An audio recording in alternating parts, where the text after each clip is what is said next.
Hey guys, in this video, I'm going to show you how you can put the underline in your Word document without the text.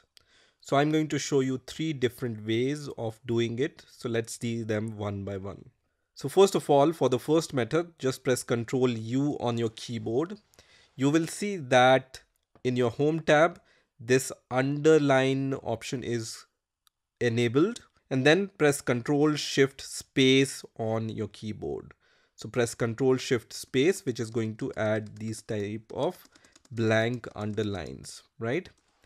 Let's see the second way. So for the second way, just press Shift underscore on your keyboard. So press Shift underscore and then just press on underscore multiple times and you will be able to see this kind of underscore option.